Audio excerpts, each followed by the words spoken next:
La femme est même au cœur des mystères liés à la croix. Dieu va former Adam. Il va le positionner sur la terre. Ensuite, il va le voir vivre. Il va dire, il n'est pas bon que l'homme soit seul. Alors, il va prendre Adam, le premier Adam. Il va plonger Adam dans un profond sommeil.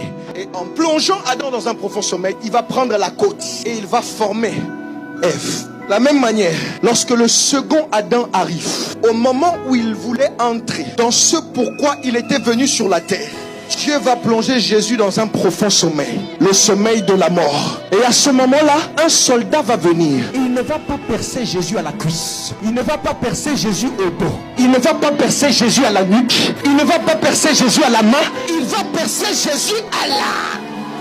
C'était à ce moment-là que Dieu était en train de former l'église, l'épouse de Jésus.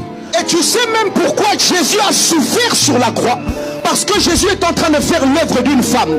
Les femmes qui ont accouché savent de quoi je parle. J'ai vu 4 accouchements, je peux vous parler en connaissance de cause. Plus la grossesse avance, plus ça devient difficile. Le jour de l'accouchement, les douleurs sont insoutenables. Voilà pourquoi Jésus devait souffrir à cause de ce qu'il portait dans son sein. Lorsque le soldat a percé la côte de Jésus, la Bible dit que l'eau est sortie, le sang est sorti. Les deux sont des éléments de vie, sont aussi ceux qui sortent le jour d'un accouchement. En fait, sur la croix, Dieu était en train d'enfanter une nouvelle race.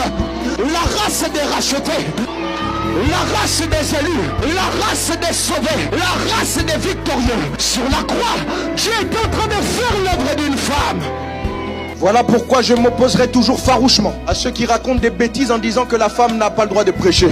La première voix qui s'est fait entendre dans la nouvelle alliance n'était même pas celle de Jésus, mais c'était la voix d'une ex-prostituée qui venait de découvrir que Jésus a été ressuscité.